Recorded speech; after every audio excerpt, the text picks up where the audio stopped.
नमस्कार, शाम के 6 बजने वाले हैं और 6 का सिक्सर लेकर हाजिर हूं मैं लक्ष्मी। तो सबसे पहले आपको बिहार की 6 बड़ी खबरें दिखाएंगे, दुनिया जहान की भी आपको 6 महत्वपूर्ण खबरें बताएंगे और बात क्राइम से लेकर के बिजनेस की भी होगी। खेल से जुड़ी हुई जानकारी आप तक पहुंचाएंगे और मनोरंजन की खबरों से आपका भी मनोरंजन करेंगे। तो चलिए शुरू करते हैं 6 का सिक्सर।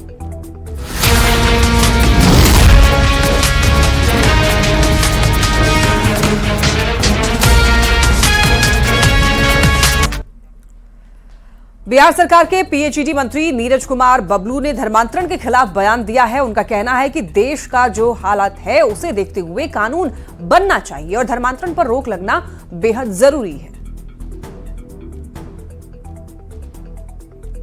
तो आपको बताते चले कि धर्मांतरण का जो मुद्दा है वो काफी गहराता जा रहा है।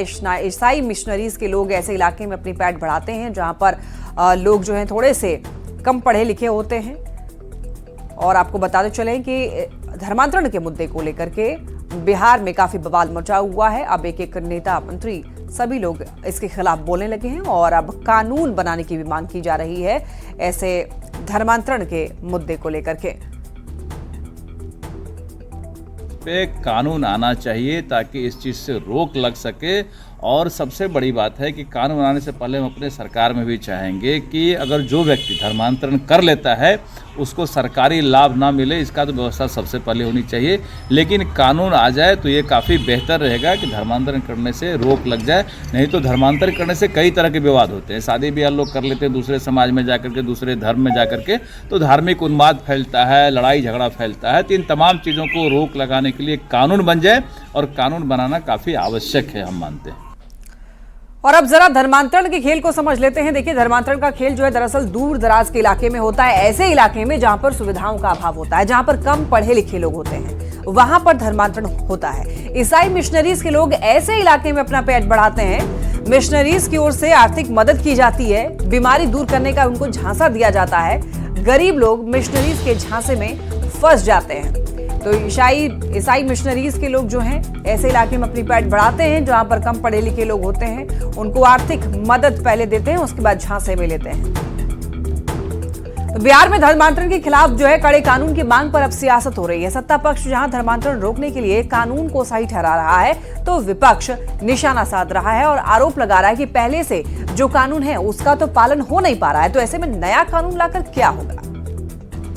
जबरन धर्म परिवर्तन को लेकर कानून बना हुआ है। कानून का पालन कराना सरकार का काम है। ये सरकार जितने कानून बने हुए हैं किसका पालन करा पा रही है? सरकार ने तो शराबबंदी कानून भी बनाया, क्या हाल कर दिया? इस सरकार का जब इकबाल ही समाप्त है तो कोई कानून बनाने से क्या होगा? इसे तो जागरूकता लाना पड़ेगा जनता के बीच में। लेकिन देश जो चलता है ना, वो देश कॉन्स्टिट्यूशन ऑफ इंडिया से चलता है। तो हमारे उसी भारत के संविधान में देश के प्रत्येक नागरिक को यह उसका मौलिक अधिकार है, धार्मिक स्वतंत्रता और वैचारिक स्वतंत्रता, फ्रीडम ऑफ एक्सप्रेशन। अब धर्मांतरण कानून की बात अगर भारतीय जनता पार्टी करती है तो जरा समझिए ना कितना दोहरा चरित्र है भारतीय जनता पार्टी का। भाजपा के लोग गुड़ खाते हैं और गुलगुल्ले का परहेज करते हैं। दरअसल 2022 में ही नीतीश कुमार के सामने ये मुद्दा उछला था। नीतीश कुमार जी से ये डिमांड किया गया कि बिहार में धर्मांतरण कानून आना चाहिए। लेकिन क्या हुआ? नीतीश कुमार जी ने तब कहा कि बिहार में धर्मांतरण कानून की जरूरत नहीं है। शराब तस्करों पर नकेल कसेगी अब सरकार। आपको बता दें कि विभाग जो है कई कड़े कदम उठाने जा रहा है शराब तस्करों के खिलाफ। मद्य निषेध मंत्री रत्नेश सदा ने यह बयान दिया है कि पड़ोसी राज्यों के संपर्क में विभाग है और नेपाल के अधिकारियों से भी बात होगी। नए साल को देखते हुए विशेष पहल की जाएगी। जो शराब लाएंगे वो पकड़े जाएंगे। तस्करों की संपत्ति भी जब्त करने की तेज कार्रवाई होगी। तो आपको बताते चलेंगे जो शराब लाएंगे वो पकड़े जाएंगे का बयान दे दिया है। अब ऐसे में अब देखना होगा कि किस तरीके से प्रशासन जो है वो काम करेगा और सरकार आगे क्या कुछ पहल करने वाला है। क्योंकि अब देखिए न्यू ईयर पर ज्यादातर शराब तस्कर जो है वो एक्टिव रहते हैं, तो ऐसे में उन पर नकेल कसने के लिए विभाग कड़े कदम उठाने जा रहा है।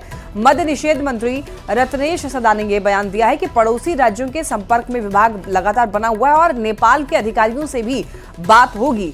नए साल को देखते हुए विशेष पहल की जाएगी। जो शराब लाएंगे वो पकड़े भी जाएंगे। तो यानी कि तस्करों की संपत्ति जब्त करने की भी कार्रवाई इस बार सरकार जो है वो कर सकती है। तो देखिए, बिहार के मद्य निषेध मंत्री शराब और शराब तस्करों पर नकेल की तैयारी में है, लेकिन बिहार में शराबबंदी के बाद भी शराब की तस्करी की क्या स्थिति है वो आपके सामने है। शराबबंदी की खुलेआम धज्जियां उड़ाई जा रही है। 3 तस्वीरें टीवी स्क्रीन पर आप देख पा रहे हैं, सिवान, मोतिहारी और गोपालगंज की तस्वीर, जहां पर लाखों रुपए की शराब जो है जब्त की गई। हालांकि तीनों ही जगह तस्कर भागने में कामयाब रहे। पुलिस ने शराब की खेप जब्त करके उन्हें नष्ट भी कर दिया है, लेकिन ये तस्वीरें ये बयां कर रही है कि शराब तस्कर जो हैं वो अभी भी प्रदेश में एक्टिव हैं। मुख्यमंत्री नीतीश कुमार 15 दिसंबर से यात्रा पर निकल रहे हैं, जिसमें जीविका दीदियों से वो संवाद करेंगे और जिले में चल रही योजनाओं की समीक्षा भी करेंगे। तो वहीं सीएम की यात्रा को लेकर मोतिहारी में भी तैयारी शुरू हो गई है। बिहार सरकार के गन्ना उद्योग मंत्री कृष्णानंदन पासवान ने मुख्यमंत्री नीतीश कुमार की यात्रा को लेकर खुशी जाहिर की। साथ ही उन्होंने कहा है कि मुख्यमंत्री नीतीश कुमार के साथ पूरे बिहार की महिलाएं उनके साथ है। 2005 से ही पूरी ताकत के साथ उनके साथ पब्लिक खड़ी है।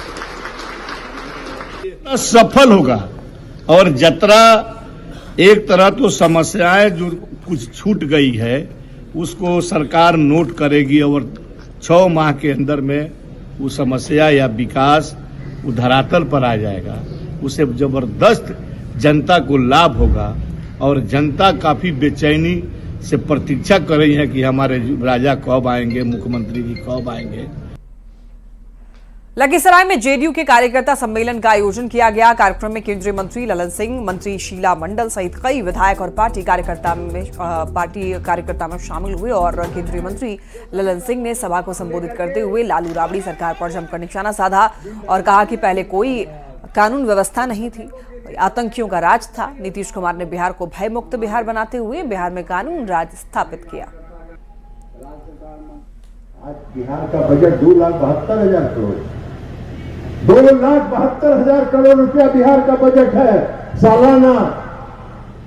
और जब लालू जी का और राबड़ी जी का राज था तो बिहार का बजट 25,000, 27,000, 28,000 करोड़ था। अब मार्च आते आते 18,000, 17,000 करोड़ पर टाइम ठीक हो जाता था। कहां से आ गया पैसा 2,70,000 रुपया? कहां 27,000 और कहां 2,72,000 करोड़?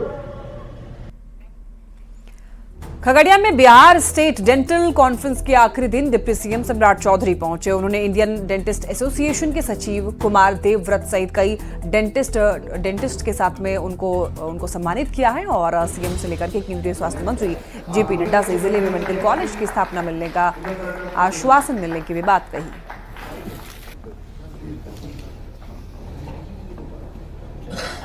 खगड़िया जैसे जिले में भी एक मेडिकल कॉलेज की स्थापना हो, इसका रास्ता हमने बढ़ा है और मुख्यमंत्री जी ने आश्वासन किया है कि इसको जल्द हम लोग करेंगे।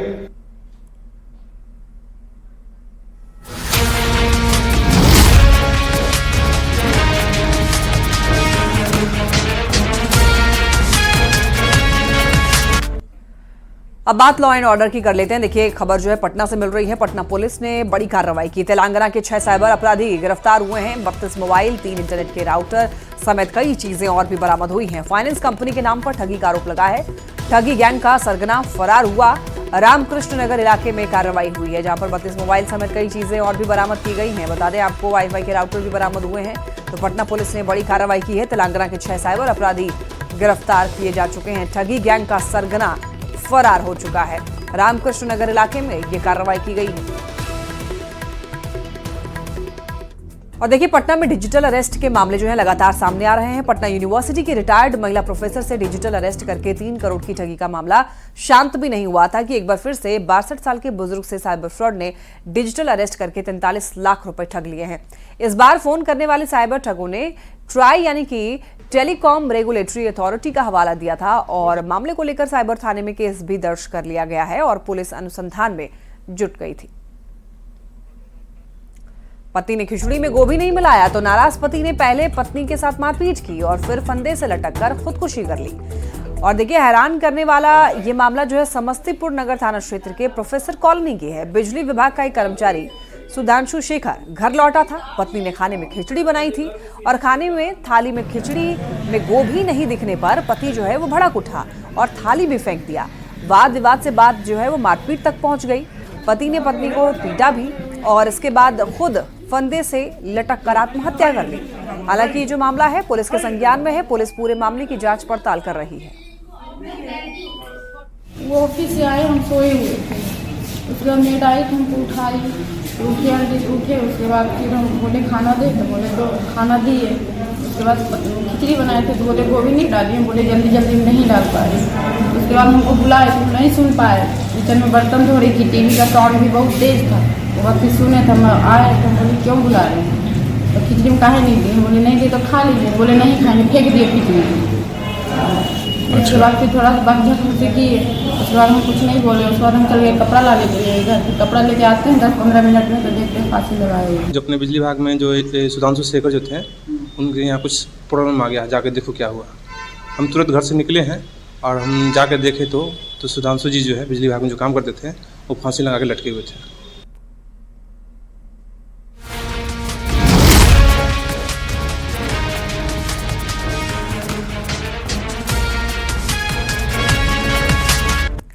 और अब बात देश विदेश की कर लेते हैं। तो देखिए, आरएसएस प्रमुख मोहन भागवत ने जनसंख्या गिरावट पर चिंता जताई है। उन्होंने कहा है कि घटती जनसंख्या चिंता का विषय है। भागवत ने कहा है कि आधुनिक जनसंख्या विज्ञान के अनुसार 2.1 से कम फर्टिलिटी रेट वाली समाज खुद ही खत्म हो जाती है। उन्होंने जोर दिया है कि जनसंख्या 2.1 से कम नहीं होनी चाहिए। भागवत ने कहा है कि जनसंख्या विज्ञान के अनुसार 2 या 3 से ज्यादा बच्चे होने चाहिए। उन्होंने संख्या के महत्व पर जोर दिया ताकि समाज बचा रहे।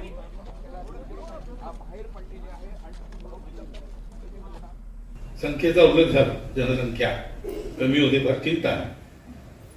चिंतेचा विषय आहे याचं कारण हे शास्त्र, लोकसंख्या शास्त्र जे आधुनिक ते असं सांगतं की 2.1च्या खाली जायला लागलो तर तो समाजच नष्ट होतो, पृथ्वीच्या पाठीवर तो राहत नाही।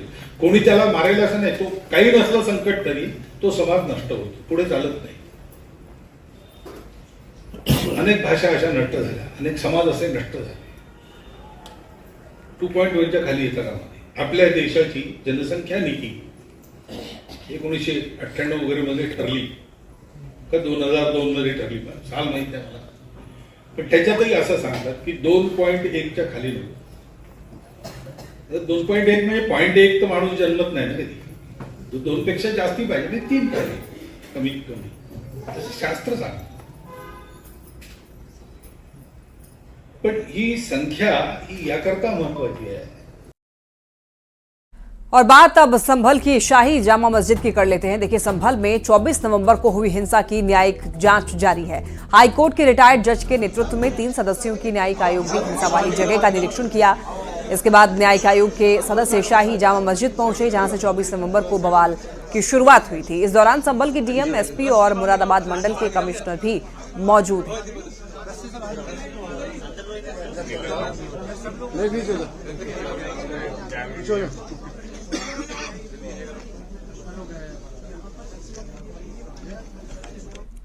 और बात अब उत्तरकाशी की मस्जिद की कर लेते हैं। देखिए, उत्तरकाशी में मस्जिद हटाने को लेकर के हिंदू संगठनों ने महापंचायत बुलाई। रामलीला मैदान में आज महापंचायत का आयोजन किया जा रहा है, जिसमें भारी संख्या में लोगों के पहुंचने की बात कही जा रही है। हिंदू संगठन के लोगों का कहना है कि आज की महापंचायत में उत्तरकाशी में बनी अवैध मस्जिद को लेकर महापंचायत बुलाई गई है। उत्तरकाशी की एसपी सरिता डुबाल रामलीला मैदान पहुंची। उन्होंने सुरक्षा व्यवस्था का जायजा लिया। इस मौके पर उनका कहना है कि महापंचायत को लेकर सुरक्षा के पुख्ता इंतजाम किए गए हैं। किसी को कानून अपने हाथ में लेने का अधिकार नहीं है। जिन शर्तों के साथ में महापंचायत के लिए प्रशासन ने अनुमति दिया है, उसी के तहत महापंचायत का आयोजन होगा। प्रोग्राम के दृष्टिगत जो है सुरक्षा के पूर्ण व्यवस्था की गई है। जो शांति व्यवस्था पूरी बनाई जाएगी। जो फोर्स है वो डिप्लॉय किया गया है। बाहर से भी हमें फोर्स मिला है। सबकी प्रॉपर ड्यूटीज़ लगाई गई हैं। सबको उनकी ड्यूटी हेतु ब्रीफ किया गया है। टाइमिंग क्या है इनकी, कितने घंटे का समय दिया गया है? देखिए, प्रशासन ने जो इनको कंडीशन के साथ जो अनुमति दी है उसको हम लोग फुलफिल कराएंगे। अभी इनका प्रोग्राम स्टार्ट हो रहा है और इसके बाद जो भी कंडीशंस इन्होंने लिख के दी हैं वो फुलफिल करवाया जाएगा। ट्रैफिक प्लान भी आपने डाइवर्ट किया हुआ है? जी, ट्रैफिक प्लान जो है, क्योंकि भीड़ के होने की संभावना के दृष्टिगत जो है ट्रैफिक को डाइवर्ट किया गया है। उसके संबंध में मीडिया के माध्यम से भी और ड्यूटीज़ के माध्यम से भी लोगों को जागरूक कराया गया है। बाहर से पुलिस मंगाई गई है? जी बिल्कुल, बाहर से भी पुलिस फोर्स हमें उपलब्ध कराया गया है, जिसको कि जो है सभी डिफरेंट लेयर्स में ड्यूटी पॉइंट्स को बनाते हुए उनको डिप्लॉय किया गया है। देश में हो रहे हिंदुओं पर अत्याचार की कर लेते हैं। देखिए, बांग्लादेश में अल्पसंख्यक हिंदुओं की सुरक्षा और सेफ्टी के लिए इस्कॉन दुनिया भर में प्रार्थना करेगा।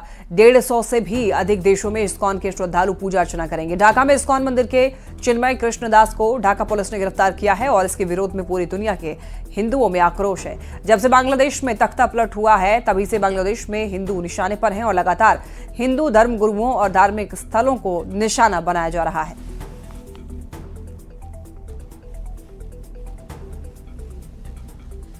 जब श्री आदि पुरुष श्याम दास और रंगनाथ दास ब्रह्मचारी दोनों जेल में बंद चिन्मय कृष्ण प्रभु को प्रसाद देकर वापस आ रहे थे तो रास्ते में उनको पुलिस ने गिरफ्तार कर लिया।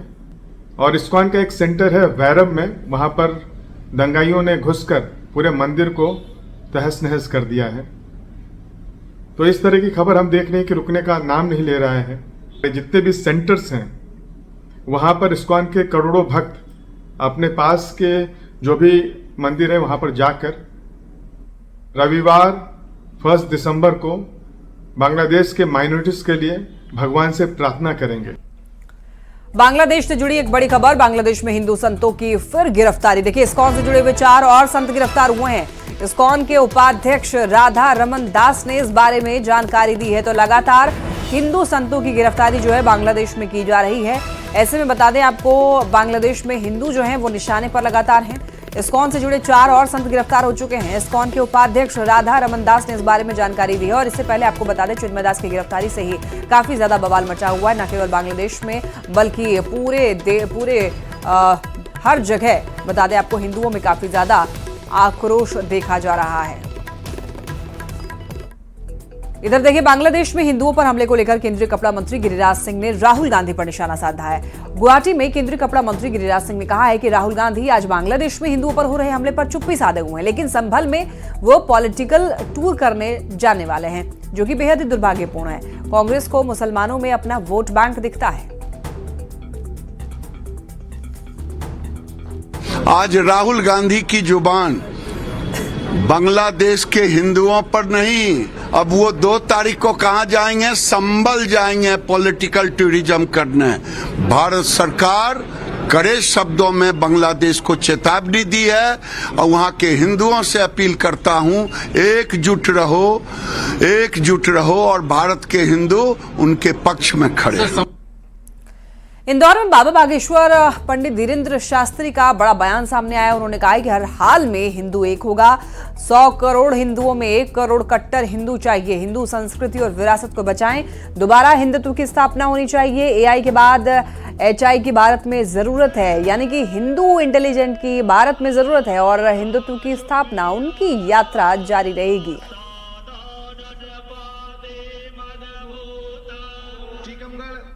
हाल में इस देश में हिंदू एक होगा। हमको 100 करोड़ हिंदुओं में 1 करोड़ कट्टर हिंदू चाहिए, जो अपनी संस्कृति, अपनी विरासत को बचा करके रखें और पुनः स्थापना हिंदुत्व की होगी। यही हमारा उद्देश्य है। क्रांति होगी, अब आपने कहा जब तक नहीं होगी तब तक हम जाएंगे, घर घर जाएंगे, गांव गांव जाएंगे और आप जैसे पढ़े लिखे लोगों को जगाएंगे। एआई के बाद एचआई की जरूरत है भारत में, हिंदू इंटेलिजेंट। इसी के साथ बुलेटिन में इतना ही। तमाम खबरों के लिए आप देखते रहिए न्यूज़ 18।